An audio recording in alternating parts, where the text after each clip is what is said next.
ഇന്ന് പുതുതായി 3 പേർക്കാണ് കോവിഡ് സ്ഥിരീകരിച്ചത്. ഈ 3 പേരും വയനാട് ജില്ലയിലാണ്.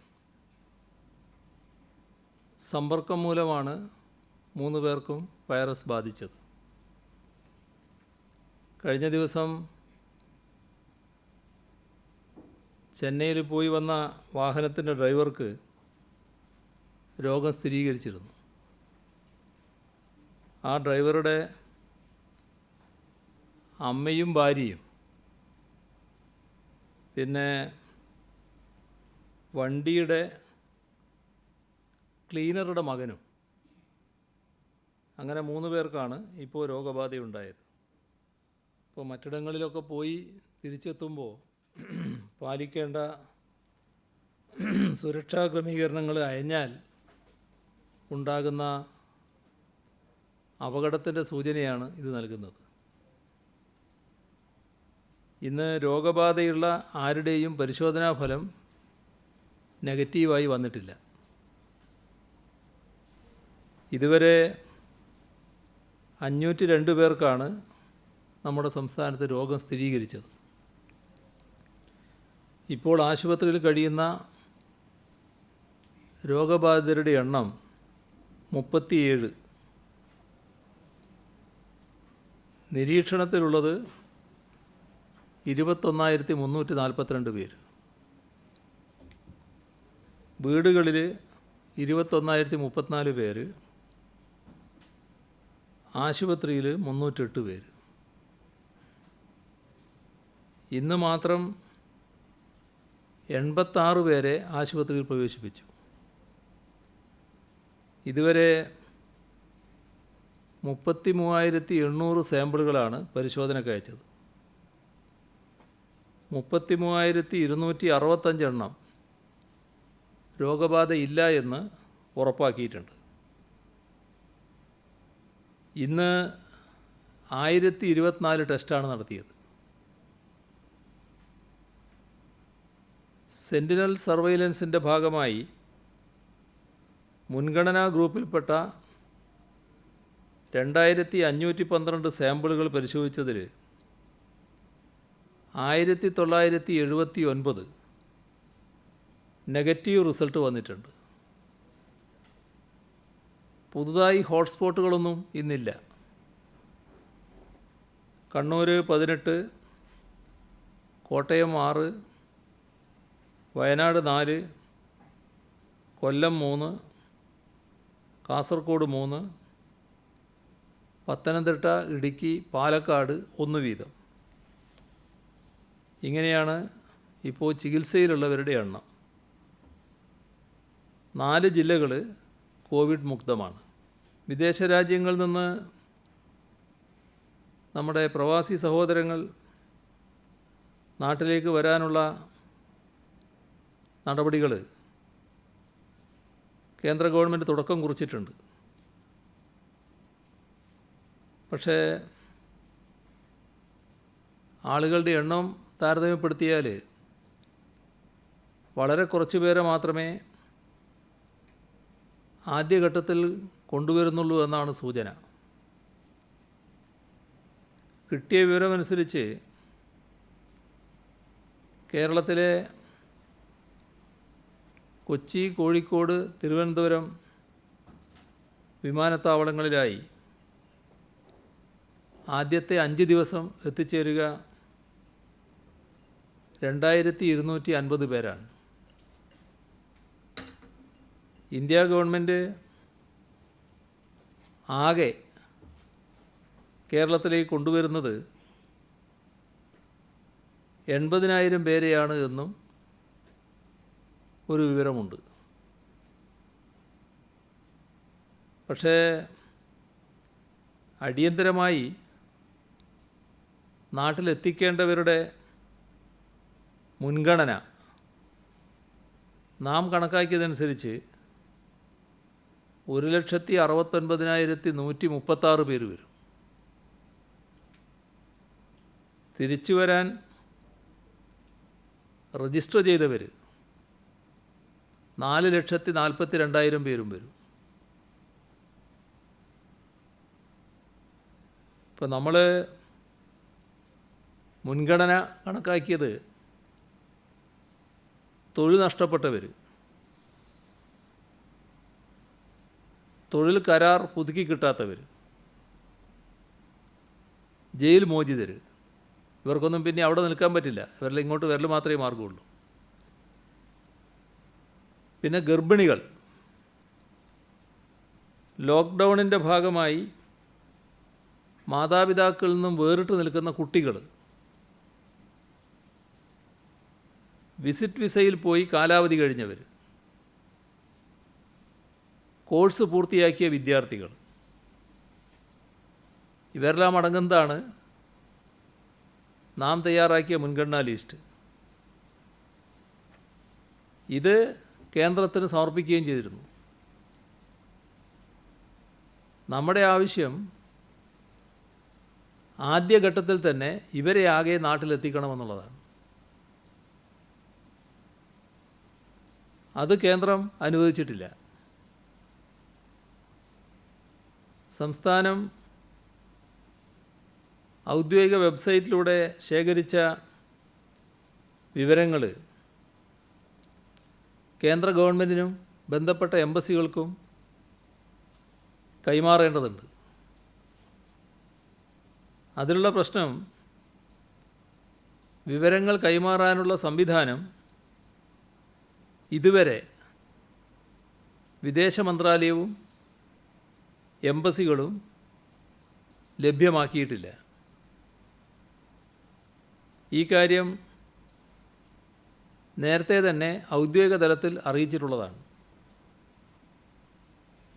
ഇപ്പോൾ പ്രധാനമന്ത്രിയോട് കത്തിലൂടെ ആവശ്യപ്പെടുകയും ചെയ്തിട്ടുണ്ട്. മുൻഗണനാ വിഭാഗങ്ങളിൽപ്പെട്ടവരെ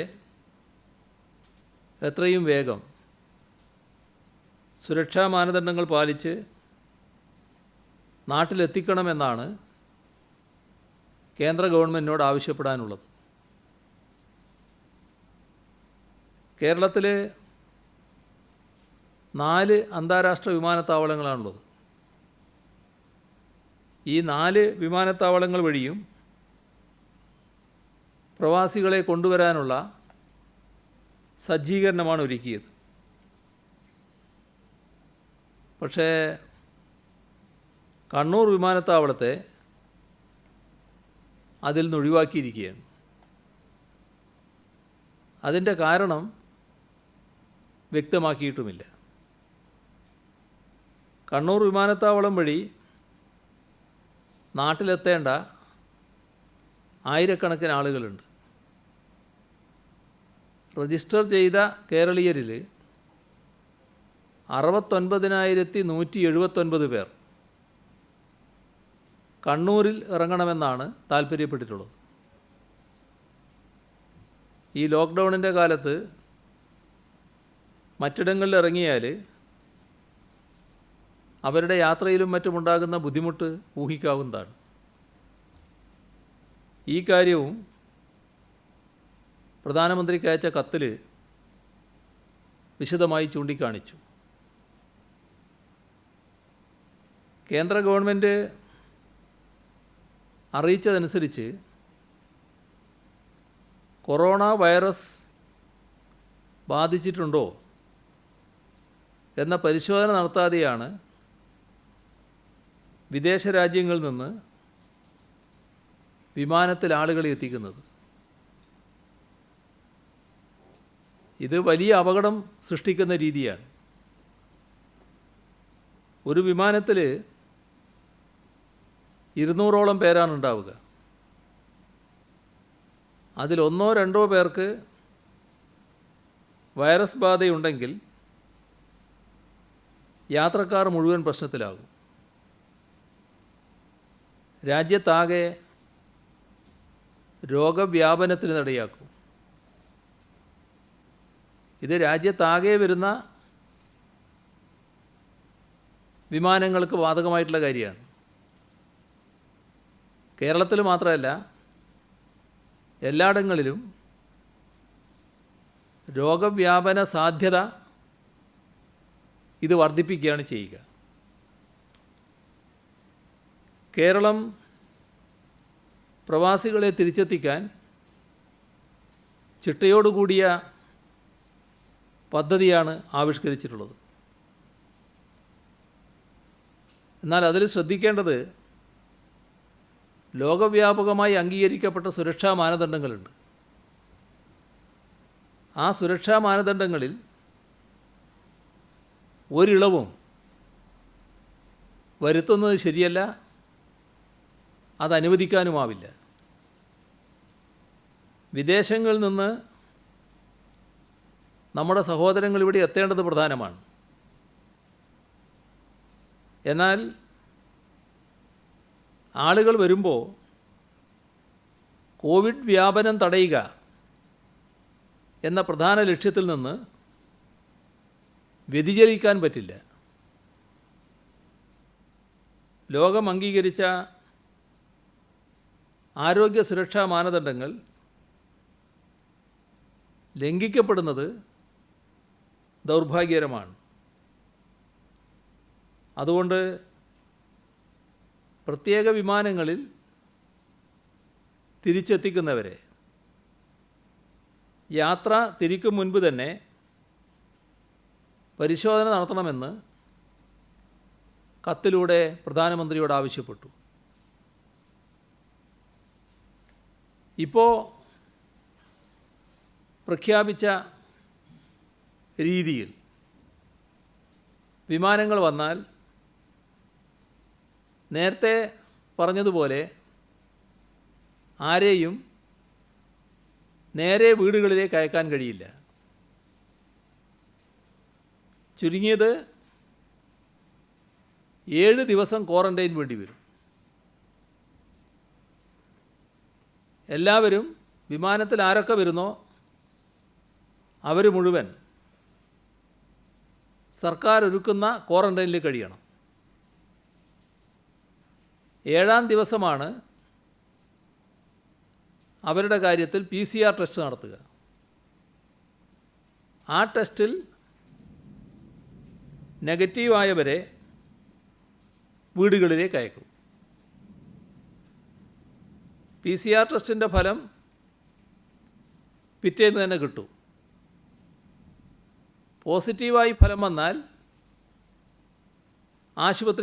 ചികിത്സക്കായി ആശുപത്രികളിലേക്ക് അയക്കും. വീടുകളിൽ പോകുന്നവർ തുടർന്നും ഒരാഴ്ചക്കാലം ക്വാറൻറ്റൈൻ വീട്ടിൽ തുടരേണ്ടി വരും. നേരത്തെ ഇറ്റലിയിൽ നിന്നും ഇറാനിൽ നിന്നും ആളുകളെ കൊണ്ടുവന്നപ്പോൾ ഇന്ത്യൻ മെഡിക്കൽ സംഘം ആദ്യം അവിടങ്ങളിൽ പോയിരുന്നു. അവർ ടെസ്റ്റ് നടത്തിയിരുന്നു, വരേണ്ടവർ ടെസ്റ്റ് നടത്തിയിരുന്നു. വിമാനങ്ങളിൽ അടച്ചിട്ട യാത്രയാണ്. വൈറസ് വ്യാപന സാധ്യത വളരെ കൂടുതലാണ്. അതുകൊണ്ടാണ് ഇക്കാര്യത്തിൽ പുനഃപരിശോധന വേണമെന്ന് കേന്ദ്ര ഗവൺമെൻറ്റിനോട് നാം ആവശ്യപ്പെടുന്നത്. ഇതുമായി ബന്ധപ്പെട്ട് നിരവധി തവണ നേരത്തെയും ആശയവിനിമയം നടത്തിയിരുന്നു. വിദേശത്ത് നിന്ന് വരുന്നവർക്ക് ക്വാറൻറ്റൈനിൽ കഴിയുമ്പോൾ ആൻറ്റിബോഡി ടെസ്റ്റ് വ്യാപകമായി നടത്താൻ ഉദ്ദേശിക്കുന്നുണ്ട്. അതിനാവശ്യമായ കിറ്റ് ലഭ്യമാകേണ്ടതുണ്ട്. 2 ലക്ഷം ആൻറ്റിബോഡി ടെസ്റ്റ് കിറ്റിന് കേരളം ഓർഡർ നൽകിയിട്ടുണ്ട്. കൊച്ചി തുറമുഖം വഴിയും പ്രവാസികളെ കൊണ്ടുവരുന്നുണ്ട്. മാലിദ്വീപിൽ നിന്നും 2, UAE-യിൽ നിന്നും 1 കപ്പലുകൾ ഉടൻ വരുമെന്നാണ് അറിയുന്നത്. അതിനാൽ തുറമുഖത്തും ആവശ്യമായ സജ്ജീകരണം ഒരുക്കും.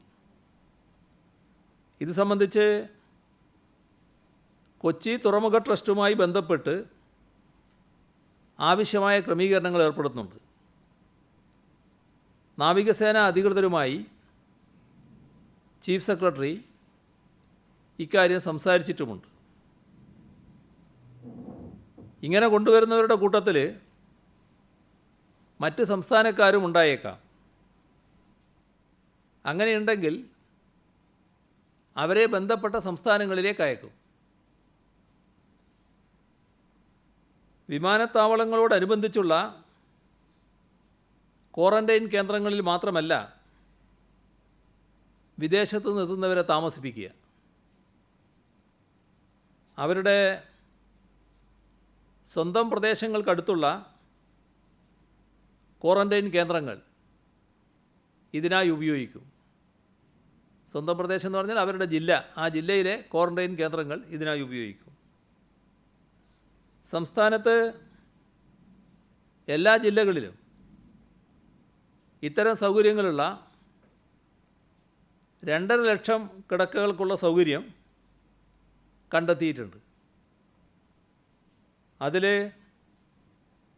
1,63,000 കിടക്കകൾ ഇപ്പോൾ തന്നെ ഉപയോഗിക്കാൻ പര്യാപ്തമാണ്. ബാക്കിയുള്ളവ പൂർണ്ണ സജ്ജമാക്കാൻ നിർദ്ദേശം നൽകിയിട്ടുമുണ്ട്. വികേന്ദ്രീകൃതമായ ക്വാറന്റൈൻ സംവിധാനമാണ് ഉണ്ടാവുക. നമ്മുടെ സംസ്ഥാനത്ത് ഒഴിഞ്ഞുകിടക്കുന്ന ധാരാളം വീടുകളുണ്ട്. വലിയ സൗകര്യങ്ങളുള്ള വീടുകളാണ്. അത്തരം വീടുകളും വേണ്ടി വന്നാൽ ക്വാറന്റൈൻ ആക്കാൻ ഉദ്ദേശിക്കുന്നുണ്ട്. 45,000-ലധികം PCR ടെസ്റ്റ് കിറ്റുകൾ സംസ്ഥാനത്തുണ്ട്. കൂടുതൽ കിറ്റുകൾക്ക് ഓർഡർ നൽകിയിട്ടുണ്ട്. ഈ മാസം അവസാനിക്കുമ്പോൾ ഏതാണ്ട് 60,000 ടെസ്റ്റുകൾ നടത്താൻ കഴിയുമെന്നാണ് പ്രതീക്ഷിക്കുന്നത്. അടുത്തയാഴ്ച മുതൽ വിമാനങ്ങളുടെ എണ്ണം വർദ്ധിക്കുമെന്ന് പറയുന്നുണ്ട്. ആഴ്ചയിൽ 20,000 പേർ എത്തും എന്നാണ് കണക്കാക്കുന്നത്.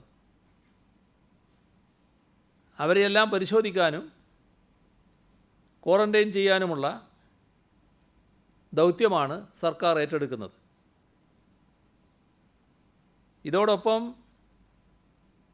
മറ്റ് സംസ്ഥാനങ്ങളിൽ നിന്നുള്ള മലയാളികൾ വന്നു തുടങ്ങിയിട്ടുണ്ട്. ഇതുവരെ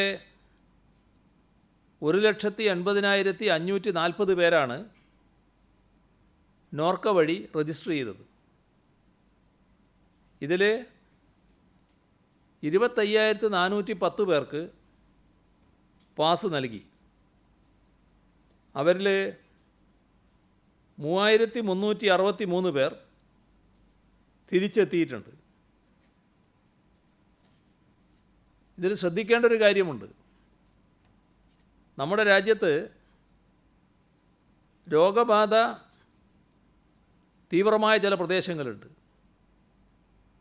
ചില വൻ നഗരങ്ങളിൽ രോഗികളുടെ എണ്ണവും വ്യാപനവും വർദ്ധിച്ച നിലയാണ്. അങ്ങനെ തീവ്ര രോഗബാധയുള്ള 10 ജില്ലകൾ കണക്കാക്കിയിട്ടുണ്ട്. അത്തരം ജില്ലകളിൽ നിന്നോ നഗരങ്ങളിൽ നിന്നോ വരുന്നവരുടെ കാര്യത്തിൽ പ്രത്യേക ശ്രദ്ധയും ജാഗ്രതയും വേണമെന്ന് തീരുമാനിച്ചിട്ടുണ്ട്. അപ്പോൾ മറ്റ് സംസ്ഥാനങ്ങളിലെ റെഡ് സോൺ ജില്ലകളിൽ നിന്ന് വരുന്നവർ ഒരാഴ്ച നിർബന്ധമായും സർക്കാർ ഒരുക്കുന്ന ക്വാറന്റൈനിൽ കഴിയേണ്ടി വരും. ഇത് നേരത്തെ പറഞ്ഞതിൽ നിന്നുള്ള ഒരു വ്യത്യാസമാണ്. നേരത്തെ പറഞ്ഞിരുന്നത് വരുന്നവർ അതിർത്തിയിൽ രോഗലക്ഷണം കാണിക്കുന്നില്ലെങ്കിൽ നേരെ വീട്ടിലേക്ക് പോകാമെന്നാണ്. എന്നാൽ മറ്റ് സംസ്ഥാനങ്ങളിലെ റെഡ് സോൺ ജില്ലകളിൽ നിന്ന് വരുന്നവരായാൽ അവരൊരാഴ്ച ഇവിടെ സർക്കാർ ഒരുക്കുന്ന ക്വാറന്റൈനിൽ കഴിയണം. അവിടുന്ന് പരിശോധനയിൽ നേരത്തെ പറഞ്ഞതുപോലെ രോഗലക്ഷണമില്ല എന്ന് കണ്ടാൽ വീട്ടിലേക്ക് പോകാം. വീട്ടിൽ പിന്നെ 7 ദിവസം ക്വാറന്റൈൻ തുടരണം. രോഗലക്ഷണമുണ്ടെങ്കിൽ ആശുപത്രിയിലേക്ക് മാറണം. നോർക്കയിൽ രജിസ്റ്റർ ചെയ്ത് അതിർത്തിയിലെത്തുന്നവർ അവിടെ കുടുങ്ങി കിടക്കാൻ പാടില്ല. ഇത് ചിലർ അവിടുന്ന് പാസ് വാങ്ങി ഇവിടുത്തെ പാസ് ഇല്ലാതെ വരുന്നുണ്ട്. ഈ രണ്ടിടത്തെയും പാസ് പ്രധാനമാണ്. എവിടുന്നാണോ പുറപ്പെടുന്നത് അവിടുത്തെ പാസും എവിടെയാണോ എത്തേണ്ടത് അവിടുത്തെ പാസും പ്രധാനമാണ്. ഇപ്പോൾ നേരത്തെ തന്നെ സമയം നിശ്ചയിച്ച് കൊടുക്കുന്നുണ്ട്. അപ്പോൾ അവിടെ എത്തിയാൽ, അതിർത്തിയിലെത്തിയാൽ പെട്ടെന്ന് പരിശോധനകൾ പൂർത്തിയാക്കി യാത്ര തുടരാൻ കഴിയണം, കാലതാമസം ഒഴിവാക്കണമെന്ന് കണ്ടിട്ടുണ്ട്. അതിർത്തികളിൽ നിശ്ചയിക്കപ്പെട്ട ഉദ്യോഗസ്ഥർ മാത്രമേ പാടുള്ളൂ. ഇന്നലൊരു ദിവസമാണ് പരിപാടി ആരംഭിച്ചതെങ്കിലും അതിൻ്റെ ഭാഗമായുള്ള ചില അനുഭവങ്ങളുണ്ട്. അപ്പോൾ ഒരു സ്ഥലത്തും സ്വീകരണ പരിപാടിയൊന്നും വേണ്ട, ഉദ്യോഗസ്ഥരല്ലാത്ത ആരും അവിടെ ഉണ്ടാകേണ്ടതുമില്ല, ഒരു സ്വീകരണ പരിപാടിയും അനുവദിക്കുകയുമില്ല. മറ്റ് സംസ്ഥാനങ്ങളിൽ നിന്നുള്ള കേരളീയരെ തിരിച്ചെത്തിക്കാൻ ട്രെയിൻ ഏർപ്പെടുത്തുന്നതിനുള്ള ശ്രമം തുടരുകയാണ്. അതിൽ ഏറ്റവും അകലെ കഴിയുന്ന വിദ്യാർത്ഥികൾ, ഇപ്പോൾ പഞ്ചാബ്, ഹരിയാന പോലുള്ള സംസ്ഥാനങ്ങളിൽ, ഡൽഹി, ഇങ്ങനെയുള്ള വിദ്യാർത്ഥികളുണ്ട്. അത്തരം വിദ്യാർത്ഥികളെ ഡൽഹി കേന്ദ്രമാക്കി തിരിച്ചു കൊണ്ടുവരാനുള്ള, ട്രെയിൻ വഴി തിരിച്ചു കൊണ്ടുവരാനുള്ള ശ്രമം ആരംഭിച്ചിട്ടുണ്ട്. അന്തർ സംസ്ഥാന യാത്രക്ക് വാഹനം ലഭിക്കുന്നതിനുള്ള പ്രയാസം പലരും ചൂണ്ടിക്കാണിക്കുന്നുണ്ട്. അവർ ചെലവ് വഹിക്കാൻ തയ്യാറാണ്, പക്ഷേ വാഹനം ലഭ്യമല്ല. ആ പ്രശ്നം പരിഹരിക്കുന്നതിന് സംവിധാനം ഉണ്ടാക്കുന്നതിന് ആലോചിക്കുന്നുണ്ട്. നമ്മുടെ സംസ്ഥാനത്തുള്ള അതിഥി തൊഴിലാളികളിൽ 14,896 പേർ വിവിധ സംസ്ഥാനങ്ങളിലേക്ക് പോയിട്ടുണ്ട്. ഇന്ന് 3 ട്രെയിനുകളാണ് യാത്ര തിരിച്ചത്. യാത്രാ പാസുമായി ബന്ധപ്പെട്ട് ചില കേന്ദ്രങ്ങളിൽ ചില ആശയക്കുഴപ്പങ്ങളുണ്ട്. ഇപ്പോൾ സാധാരണ നിലയിൽ പാസ് വാങ്ങേണ്ടതില്ല എന്ന കാറ്റഗറിയിൽപ്പെടുന്നവർ, ഇപ്പോൾ സർക്കാർ സ്വകാര്യ മേഖലയിൽ പ്രവർത്തിക്കുന്ന ഡോക്ടർമാർ, ആരോഗ്യ പ്രവർത്തകർ, കുടുംബശ്രീ പ്രവർത്തകർ, ശുചീകരണ തൊഴിലാളികൾ, സർക്കാർ ജീവനക്കാർ, ISRO, IT മേഖലകളിലുള്ളവർ, ഡാറ്റാ സെൻറ്റർ ജീവനക്കാർ, ഇവരൊക്കെ മറ്റ് ജില്ലകളിലേക്ക് യാത്ര ചെയ്യേണ്ടി വന്നാൽ തന്നെ പാസ് പ്രത്യേകമായി വാങ്ങേണ്ടതില്ല. കാരണം അവർക്ക് ഔദ്യോഗിക തിരിച്ചറിയൽ കാർഡുണ്ട്, അത് കാണിച്ചാൽ മതിയാകും. വൈകുന്നേരം 7 മണി മുതൽ അടുത്ത ദിവസം രാവിലെ 7 മണി വരെയുള്ള യാത്രാ നിരോധനവും ഇവർക്ക് ബാധകമല്ല. അവശ്യ സർവീസ് വിഭാഗത്തിൽപ്പെടാത്തവർക്കാണ് അത് ബാധകമാവുക. വളരെ അത്യാവശ്യമുള്ള മെഡിക്കൽ ആവശ്യങ്ങൾക്കല്ലാതെ വൈകുന്നേരം 7 മണി മുതൽ രാവിലെ 7 വരെ യാത്ര പാടില്ല. അതായത് ജനങ്ങൾ അനാവശ്യമായി പുറത്തിറങ്ങുന്നത് തടയുക തന്നെയാണ് ഉദ്ദേശം. അതിനാണ് ഈ നിയന്ത്രണം. അത്യാവശ്യ കാര്യങ്ങൾക്ക്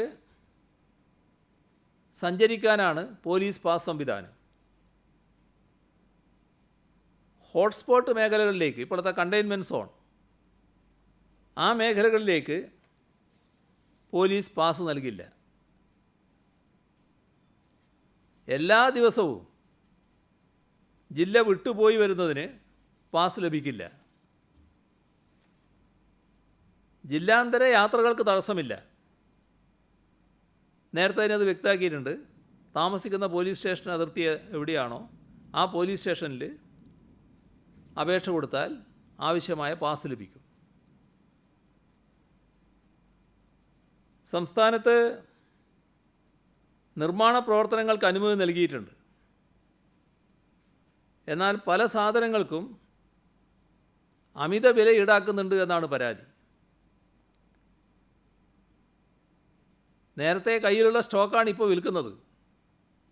അപ്പോൾ കുറച്ച് നാൾ വിൽപ്പന നടക്കാത്തത് കൊണ്ട് ആ നടക്കേണ്ട ഘട്ടത്തിൽ നടക്കാത്ത കാര്യത്തിൽ അപ്പോൾ കിട്ടേണ്ടിയിരുന്ന ലാഭം കൂടി ഈ വിൽപ്പനയിലൂടെ സമ്പാദിച്ച് കളയാമെന്ന് ചിന്തിക്കരുത്. ആരും അമിതവില ഈടാക്കാൻ പാടില്ല. അത് തടയാൻ നടപടിയെടുക്കും. നിർമ്മാണ പ്രവർത്തനങ്ങൾ കണ്ടെയ്ൻമെൻറ്റ് സോണുകളിൽ മാത്രമേ ഇപ്പോൾ ആരംഭിക്കുന്നതിന് തടസ്സമുള്ളൂ.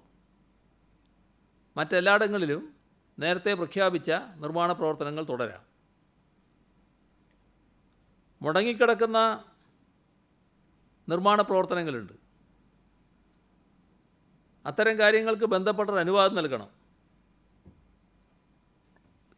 വീട് നിർമ്മാണമടക്കമുള്ള സ്വകാര്യ നിർമ്മാണ പ്രവർത്തനങ്ങളുണ്ട്. അതിന് ഒരു തടസ്സവുമില്ല. ഇപ്പോൾ ഒരു പരിശോധനയിൽ കാണുന്നത് 25% താഴെ മാത്രമേ അത്തരം നിർമ്മാണ പ്രവർത്തനങ്ങൾ ആരംഭിച്ചിട്ടുള്ളൂ എന്നാണ്. അപ്പോൾ അത് അനുമതിയുടെ പ്രശ്നമാണ്. അനുമതി നൽകുന്നതിന് യാതൊരു തടസ്സവും ഇക്കാര്യത്തിലില്ല. അതിഥി തൊഴിലാളികൾ നാട്ടിൽ പോകാൻ ആഗ്രഹിക്കുന്നവർ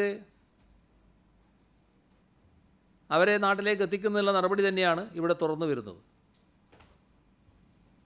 എന്നാൽ എവിടെയാണോ എത്തേണ്ടത് ആ സംസ്ഥാനം കൂടി തീരുമാനിക്കുന്ന മുറക്കാണ് ഇവിടുന്ന് പോവുക. ഇതിൻ്റെ ഭാഗമായി ചില തെറ്റിദ്ധാരണകൾ ഈ വിഭാഗത്തിൻ്റെ ഇടയിൽ പരത്തി അവരെ തെരുവിലിറക്കാനുള്ള ഒരു ശ്രമം നടക്കുന്നുണ്ട്. അതിനെതിരെ ജാഗ്രത തുടരേണ്ടതായിട്ടുണ്ട്. ലോക്ക്ഡൗൺ പ്രഖ്യാപിച്ചത് മുതൽ നാട്ടിൽ പോകാൻ കഴിയാതെ അഴീക്കൽ തുറമുഖത്ത് 60ഓളം അന്തർ സംസ്ഥാന മത്സ്യത്തൊഴിലാളികൾ കുടുങ്ങിക്കിടക്കുന്നുണ്ട്. ഇവിടുന്ന് പോകുന്നതിന് അവർക്ക് യാതൊരു തടസ്സവുമില്ല. അതിനാവശ്യമായ അനുവാദം ഇവിടുന്ന് നൽകും. പക്ഷേ പോകണമെങ്കിൽ എവിടെയാണോ അവർ പോകേണ്ടത് ആ സംസ്ഥാനം കൂടി അനുവദിക്കണം. അവരനുവദിക്കുകയാണെങ്കിൽ ഇവിടുന്ന് പോകുന്നതിന് അനുമതി കൊടുക്കാമെന്നാണ് കണ്ടിട്ടുള്ളത്. പലയിടങ്ങളിലും സ്വകാര്യ ഓഫീസുകൾ തുറക്കാത്തതിനെക്കുറിച്ച് പറയുന്നുണ്ട്. സ്വകാര്യ ഓഫീസുകൾ നിബന്ധന വെച്ച് തുറക്കാൻ അനുവദിക്കും. കണ്ടെയ്ൻമെൻറ്റ് സോണിൽ പറ്റില്ല.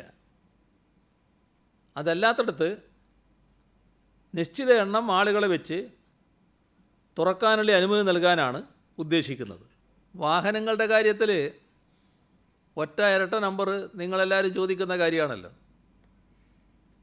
അത് നേരത്തെയുള്ള തീരുമാനം ഒഴിവാക്കാനാണ് ഉദ്ദേശിക്കുന്നത്. എല്ലാ നമ്പറുകളും ഓടാമെന്ന് തന്നെയാണ് കാണുന്നത്. കേരളത്തിൻ്റെ വടക്കൻ മേഖലയിൽ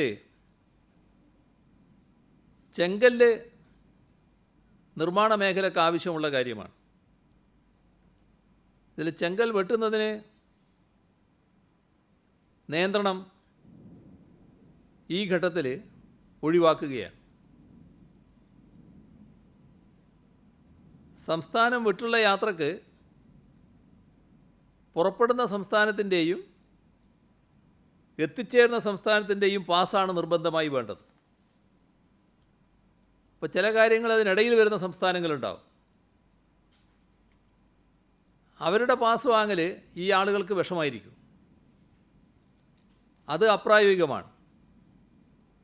അപ്പോൾ അത് കേന്ദ്ര സർക്കാരിൻ്റെ ശ്രദ്ധയിൽപ്പെടുത്തുന്നുണ്ട്. എവിടുന്നാണോ പുറപ്പെടുന്നത്, എവിടെയാണോ എത്തേണ്ടത്, ആ രണ്ട് സംസ്ഥാനങ്ങളും പാസ് നൽകുക. സഞ്ചരിക്കേണ്ട റൂട്ട് വേണമെങ്കിൽ അതിൽ കാണിക്കാം, അതാവശ്യമാണെങ്കിൽ. ഏതായാലും ഇടക്കുള്ള സംസ്ഥാനങ്ങൾ ഈ രണ്ട് പാസും ഉണ്ടായാൽ അനുവദിക്കുന്ന നിലയുണ്ടാവണം. ISROയിലെ ജീവനക്കാർ സാധാരണ സുരക്ഷാ മാനദണ്ഡങ്ങളനുസരിച്ച് അവരുടേതായ സ്ഥാപനത്തിൻ്റെ ബസ്സുകളിൽ യാത്ര ചെയ്യാവുന്നതാണ്. അവരുടെ സ്വന്തം ബസ്സാണ്, അതിൽ യാത്ര ചെയ്യുന്നതിന് തടസ്സമില്ല. COVID-19 പ്രതിരോധം ശക്തിപ്പെടുത്താൻ സംസ്ഥാനത്ത് 980 ഡോക്ടർമാരെ 3 മാസ കാലയളവിലേക്ക് നിയമിക്കും. കേരളത്തിന് പുറത്തുള്ള മലയാളികൾ മടങ്ങിയെത്തുന്നതിന് മുൻപ് ചികിത്സാരംഗം കൂടുതൽ ശക്തിപ്പെടുത്താനാണിത്. മാത്രമല്ല, മഴക്കാലം കൂടി വരികയാണ്. അപ്പോൾ നിരവധി പേർക്ക് ഒരേ സമയം ചികിത്സ നൽകേണ്ട സാഹചര്യം വന്നേക്കാം. നിരീക്ഷണത്തിൽ കഴിയുന്നവർക്ക് കൂടുതൽ ശ്രദ്ധ നൽകേണ്ടതുമുണ്ട്.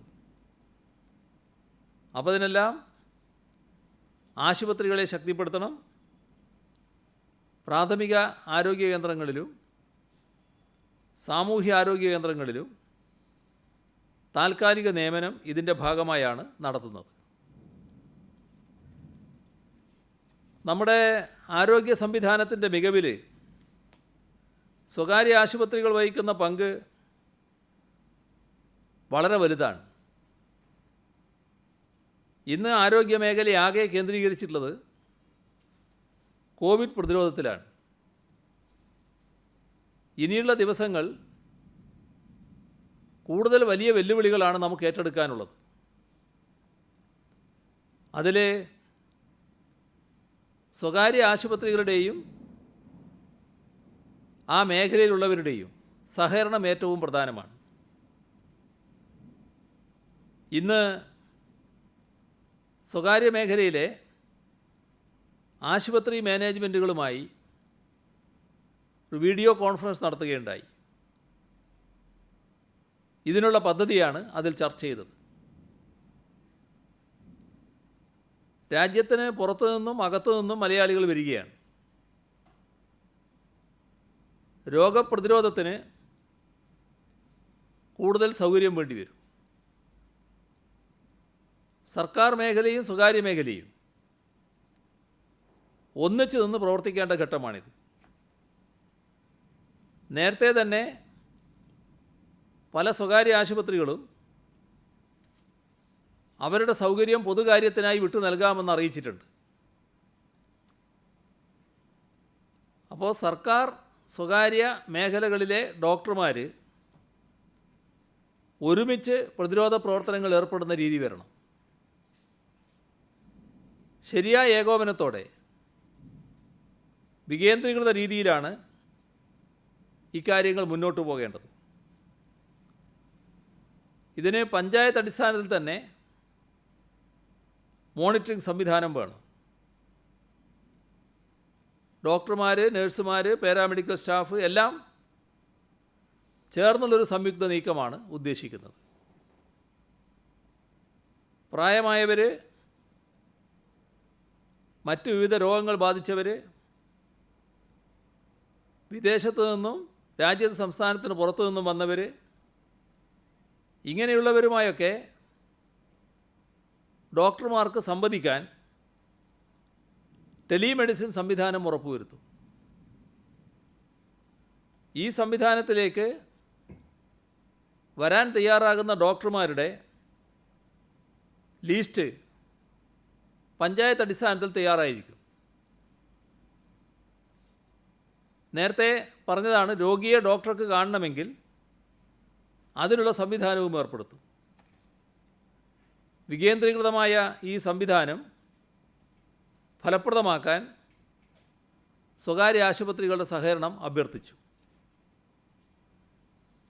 ആവശ്യമായ കിറ്റ്, മരുന്ന്, ജീവനക്കാർക്കുള്ള പരിശീലനം സ്വകാര്യ ആശുപത്രികൾ ആവശ്യപ്പെട്ടിട്ടുണ്ട്. സർക്കാരും ആ നിലക്കാണ് ചിന്തിക്കുന്നത്. PPE കിറ്റ്, മാസ്ക് ഇവയൊക്കെ കേരളത്തിൽ തന്നെ നിർമ്മിക്കാൻ തുടങ്ങിയിട്ടുണ്ട്. അതുകൊണ്ട് ആ പ്രശ്നം പരിഹരിക്കാനാകുമെന്ന് തന്നെയാണ് പ്രതീക്ഷിക്കുന്നത്. ഓരോ ആശുപത്രിയും രോഗികളുടെ പരിശോധന, കാത്തിരിപ്പ്, രോഗീ പരിപാലനം ഇത്തരം കാര്യങ്ങളിൽ കൃത്യമായ പ്രോട്ടോക്കോൾ ഉറപ്പാക്കണം. ജീവനക്കാരുടെ പരിശീലനവും ഉറപ്പാക്കണം.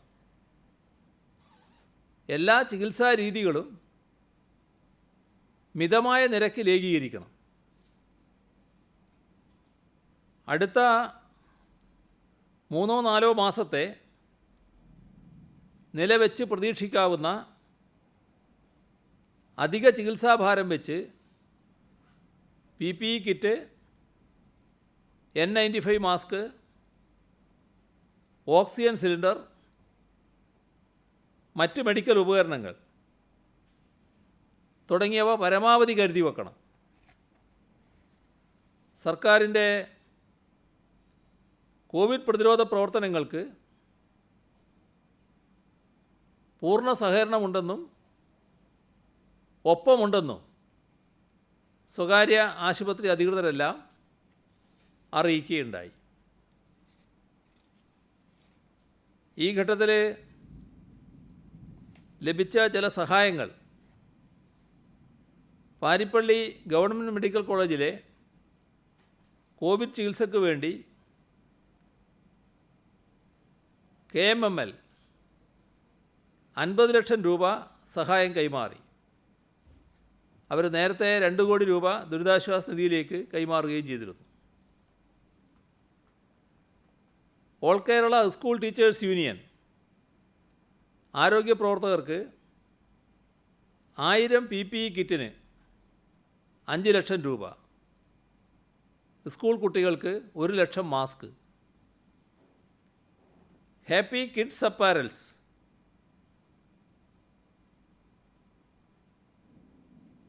പ്രസവ ആവശ്യങ്ങൾക്കായി വരുന്ന സംസ്ഥാനത്തെ 700 അമ്മമാർക്കും കുട്ടികൾക്കും വേണ്ട മാസ്ക്, ബേബി ടവൽ ഇവയെല്ലാം വിതരണം ചെയ്യുമെന്ന് അറിയിച്ചിട്ടുണ്ട്. കണ്ണൂർ ജില്ലാ ലൈബ്രറി കൗൺസിൽ 500ഓളം ലൈബ്രറികളിൽ ലോക്ക്ഡൗൺ ഫെസ്റ്റ് നടത്തുന്നു. ലൈബ്രറി കൗൺസിൽ 1 ലക്ഷം മാസ്ക് വിതരണം ചെയ്യുന്നു. കേരളത്തിലെ IT ജീവനക്കാരുടെ ക്ഷേമ സംഘടന പ്രോഗ്രസീവ് ടെക്കീസ് 70 PPE കിറ്റുകളും മറ്റ് സുരക്ഷാ ഉപകരണങ്ങളും കൈമാറി. സിനിമാ താരം ബിനു മോഹൻ, ഭാര്യ വിന്ധ്യ, തെരുവോരം മുരുകൻ ഇവരുടെ നേതൃത്വത്തിൽ ആലപ്പുഴ മേഖലയിൽ തെരുവിൽ അലഞ്ഞു തിരിഞ്ഞ് നടക്കുന്നവരെ കണ്ടെത്തി ദേഹം വൃത്തിയാക്കി ഭക്ഷണം നൽകി. ദാറുൽ ഹിദായ ഇസ്ലാമിക് യൂണിവേഴ്സിറ്റിക്ക് കീഴിലുള്ള മട്ടന്നൂരിലെ ഉളിയിലെ സ്ഥാപനം ക്വാറന്റൈൻ ആവശ്യങ്ങൾക്ക് വിട്ടു നൽകുമെന്ന് അറിയിച്ചിട്ടുണ്ട്. Thodupuzha Dhanwanthari Vaidyasala group, Thrissur travel for health, Thrissur ഐവാസ് ബിസിനറി സൊല്യൂഷൻ പ്രൈവറ്റ് ലിമിറ്റഡ് ഇവർ സംയുക്തമായി കേരള പോലീസിന് പ്രതിരോധ ശക്തി വർദ്ധിപ്പിക്കുന്നതിനുള്ള 25,000 ആയുർവേദ കിറ്റുകൾ സൗജന്യമായി നൽകും. ദുരിതാശ്വാസ നിധിയിലേക്ക് സംഭാവന നൽകിയവരാണ് CPIM സംസ്ഥാന സെക്രട്ടറി കോടിയേരി ബാലകൃഷ്ണൻ. 1 മാസത്തെ പെൻഷൻ തുക 39,000 രൂപ. മിസോറാം ഗവർണർ PS ശ്രീധരൻപിള്ള 2 ലക്ഷം രൂപ. CPIM സംസ്ഥാന സെക്രട്ടറിയായിരുന്ന ചടയം ഗോവിന്ദൻ്റെ ഭാര്യ ദേവകി 1 മാസത്തെ പെൻഷൻ തുക, കൊച്ചുമക്കളായ അഭിജ, ആരുണി 5002 രൂപ, എളമരം കരീം MP 82,000 രൂപ, മുൻ മന്ത്രി PK ശ്രീമതി 1,50,000 രൂപ, മുൻ MP NN കൃഷ്ണദാസ് പെൻഷൻ തുക 41,000 രൂപ, CPIM സംസ്ഥാന കമ്മിറ്റി അംഗം K വരദരാജൻ 1,15 ലക്ഷം രൂപ, ഗുരുവായൂർ ദേവസ്വം 5 കോടി, തൃശ്ശൂർ ചേലക്കര നിയോജക മണ്ഡലത്തിലെ സഹകരണ സംഘങ്ങൾ ചേർന്ന് 56,45,120 രൂപ, മലപ്പുറം കവന്നൂർ പഞ്ചായത്ത് 50 ലക്ഷം, ആലപ്പുഴ പുല്ലുകുളങ്ങര സർവീസ് സഹകരണ ബാങ്ക് 36,74,000, പയ്യോളി അർബൻ സഹകരണ ബാങ്ക് 34,79,564. പ്രവാസിയായിരുന്ന ദിനേശൻ ദിവാകരൻ ആലപ്പുഴയിൽ തൻ്റെ പേരിലുള്ള വീടുൾപ്പെടെയുള്ള 11 സെൻറ്റ് സ്ഥലം ദുരിതാശ്വാസ നിധിയിലേക്ക് നൽകാൻ സന്നദ്ധത അറിയിച്ചിട്ടുണ്ട്. കരകുളം ഗ്രാമപഞ്ചായത്ത് 30 ലക്ഷം രൂപ, പയ്യന്നൂർ സർവീസ് സഹകരണ ബാങ്ക് 22,17,000 രൂപ, പിണറായി സർവീസ് കോഓപ്പറേറ്റീവ് ബാങ്ക് 20,25,000 രൂപ, കരിവള്ളൂർ സർവീസ് സഹകരണ ബാങ്ക് 18,62,61 രൂപ, പുലാമന്തോൾ സർവീസ് സഹകരണ ബാങ്ക് 16,56,500 രൂപ, കറുകച്ചാൽ ഗ്രാമപഞ്ചായത്ത് 15 lakh, Nileshwaram cooperative urban bank 10,61,914, Anthoor നഗരസഭ 10 ലക്ഷം, ഭാരതീയ വിദ്യാഭവൻ കൊച്ചി 10 ലക്ഷം, കുന്നോത്തുപറമ്പ് ഗ്രാമപഞ്ചായത്ത് 10 lakh, Achu Doha Kottakkal 10 lakh, Kottayam Malabar service cooperative bank 9,50,303 രൂപ, ക്വാളിറ്റി കറി പൗഡർ ചേർത്തല 9,12,870 രൂപ, Thrissur government medical college employees സഹകരണ സംഘം 8,65,949 രൂപ, കുറുവമ്പലം സർവീസ് സഹകരണ ബാങ്ക് 8,45,561 രൂപ, പിക്കോസ് പിണറായി 6 ലക്ഷം രൂപ, കുന്നിരിക്ക സർവീസ് കോഓപ്പറേറ്റീവ് ബാങ്ക് 5,885 രൂപ, വേങ്ങാട് സർവീസ് കോഓപ്പറേറ്റീവ് ബാങ്ക് 5,51,300 രൂപ, all India association of central excise gazetted executive officers Kerala unit 5 lakh രൂപ, എരുവട്ടി വനിതാ ബാങ്ക് 1,15,000 രൂപ, പിണറായി ക്ഷീരസംഘം 1 ലക്ഷം രൂപ, കോട്ടയം വനിതാ ബാങ്ക് 30,000 രൂപ, ചിറക്കുനി വനിതാ ബാങ്ക് 65,000 രൂപ, പാതിരിയാട് വനിതാ ബാങ്ക് 63,300 രൂപ, ISRO പെൻഷനേഴ്സ് അസോസിയേഷൻ ആദ്യ ഗഡു 5 ലക്ഷം രൂപ, കേരള പോലീസ് പെൻഷനേഴ്സ് അസോസിയേഷൻ സംസ്ഥാന കമ്മിറ്റി 5 ലക്ഷം രൂപ, cardiological society of India Kerala ഘടകം 5 lakh, all India association of central excise gazetted executive officers Kerala unit 5 lakh, all India post and RMS pensioners association 5 lakh, cultural institutions pensioners association 5 lakh, hydel tourism ജീവനക്കാർ 5 ലക്ഷം, അഖില ഭാരത അയ്യപ്പ സേവാ സംഘം 5 ലക്ഷം, ശബരിമല മേൽശാന്തി AK Sudheer Namboothiri 10,000, Lensfed 5 ലക്ഷം, community കിച്ചണിലേക്ക് ഏകദേശം 10 ലക്ഷം രൂപയുടെ അവശ്യ സാധനങ്ങളും ഇവർ വിതരണം ചെയ്തിരുന്നു. പ്രവാസികളായ മാണിയക്കൽ പോൾ തോമസും മിനി തോമസും 4 ലക്ഷം, senior citizens friends welfare association 2,40,000, Kerala Kalamandalam vice chancellor doctor TK Narayanan 2,02,532 രൂപ, പ്രശസ്ത നർത്തകൻ ഡോക്ടർ വേണുഗോപാൽ 2 ലക്ഷം, തൃപ്പൂണിത്തുറ സ്വദേശി ജയദേവൻ 2 ലക്ഷം, ഓൾ കേരള ടൈലേഴ്സ് അസോസിയേഷൻ 2 ലക്ഷം, Vattiyoorkavu Saraswathi Vidyalayam chairman doctor G Rajmohan 2 ലക്ഷം, all India reserve bankers association Thiruvananthapuram unit 2 ലക്ഷം, ആലപ്പുഴ മെഡിക്കൽ കോളേജിലെ ഡോക്ടർ സത്യൻ G 2 ലക്ഷം, തൃശ്ശൂർ കാരമുക്ക് ചിദംബര ക്ഷേത്രം 2 ലക്ഷം, Usman Haji Sheikh group of company trident arcade Kalpetta 2 ലക്ഷം, ആലുവ കടുങ്ങല്ലൂർ സർവീസ് സഹകരണ ബാങ്ക് 1,65,000. ഇടപ്പയിൽ ഫോറിങ്സ് 1,00,000. കെൽട്രോണിൽ നിന്ന് വിരമിച്ച ജീവനക്കാർ 1,51,515 രൂപ. പ്രവാസി വാട്സപ്പ് കൂട്ടായ്മ Changaramkulam 1,30,500. Kozhikode Iqra hospital staff recreation club 1,04,100.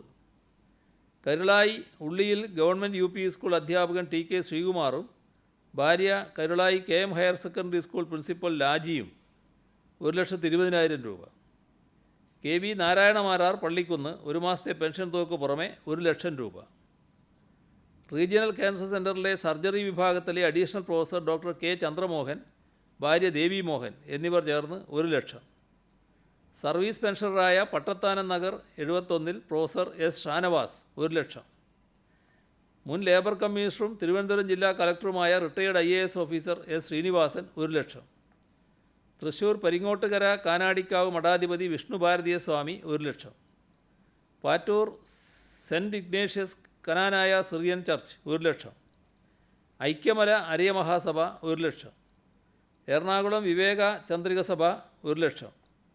VVS fresh and fine outlet director Shabu 1,01,000 രൂപ. പൊതുമരാമത്ത് വകുപ്പിൽ നിന്ന് വിരമിച്ച C രാമചന്ദ്രൻ, പൊതുവിദ്യാഭ്യാസ വകുപ്പിൽ നിന്ന് വിരമിച്ച ഭാര്യ KN പൊന്നമ്മ എന്നിവർ ചേർന്ന് 1,00,000 രൂപ. ചേർത്തല എഴുപുന്ന ഗ്രാമപഞ്ചായത്ത് മുൻ പ്രസിഡൻ്റായിരുന്ന അന്തരിച്ച KS ദാനജയൻ്റെ ഭാര്യ സതീ ദാനജയൻ 1,00,000 രൂപ. 3 star creation Aluva Ernakulam 1,00,000. AMA oil mill Perumbavoor 1,00,000. Perinthalmanna Kannanthodi Maithootti സക്കാത്ത് 1,05,000 രൂപ. Pushpa Babu Russell Oman 1,00,000. മലപ്പുറം മങ്കട സ്വാശ്രയ കർഷക സമിതി 1,01,000. Marakkara CV Abdul Karim Haji 1,00,000. Police complaint authority അംഗം KP സോമരാജൻ IPS ഒരു മാസത്തെ ശമ്പളം. Private building contractors association Kozhikode ജില്ലാ കമ്മിറ്റി 1,35,500. വിഴിഞ്ഞം സബ് ട്രഷറിയിൽ നിന്നും വിരമിച്ച G Rajan 1,00,000.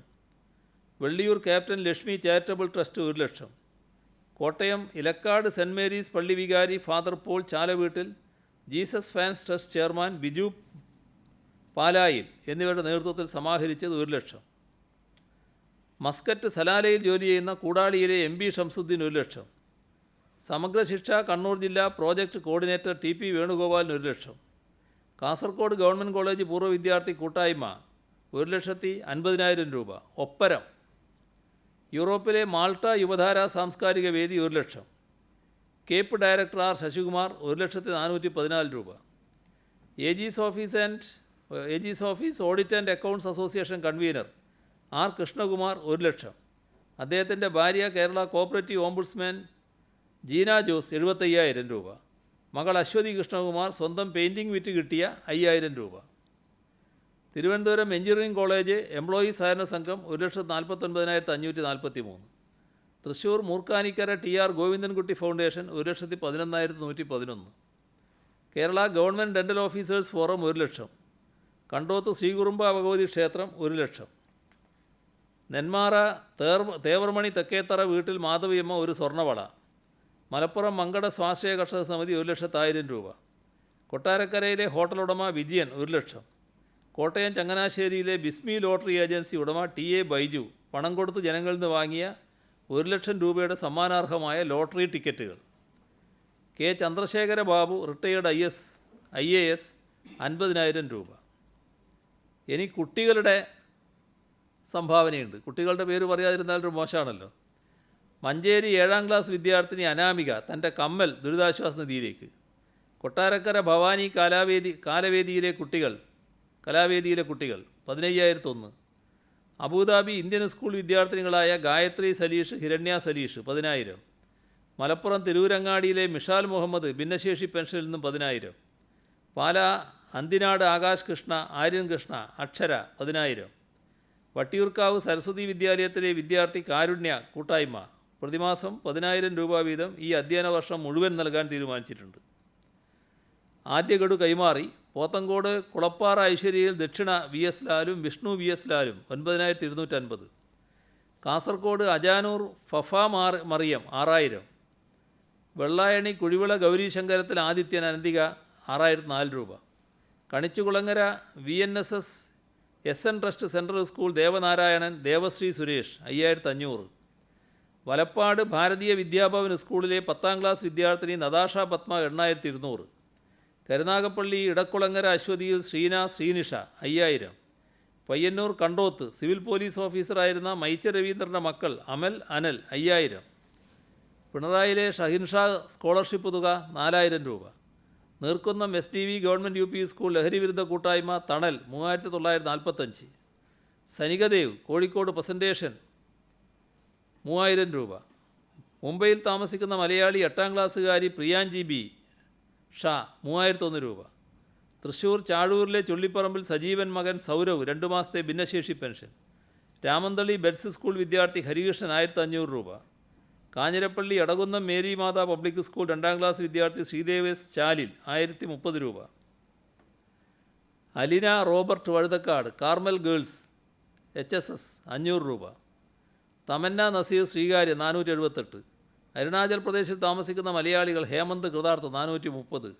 Puthuppally Eriyad government UP സ്കൂളിലെ 2ാം ക്ലാസ് വിദ്യാർത്ഥിനി എലിസബത്ത് സൂസൻ സുനിൽ 2002. കുമാരി ആർദ്ര പരിയാരം 3000. പ്രാർത്ഥന പ്രമോദ് ചെങ്ങന്നൂർ 2500. പള്ളിക്കര കല്ലിങ്കാലിൽ മറിയം ഷിഹാന സഹോദരൻ മുഹമ്മദ് KC 2000 രൂപ. തിരുവനന്തപുരം ചാല KK മാർക്കറ്റ് റോഡിന് സമീപം സുഹ ഫാത്തിമ 1100 രൂപ. മീര മിലാൻ അജിത്ത് 60000 രൂപ. അങ്ങനെ വലിയൊരു ലിസ്റ്റാണ്. ഈ കുട്ടികളാകുമ്പോൾ വായിക്കാതിരുന്നാലൊരു മോശമാണല്ലോ. അപ്പോൾ സമയം കുറച്ചായി എന്ന് മാത്രം. ഇത്രയാണ് ഇന്ന് പറയാനുള്ളത്.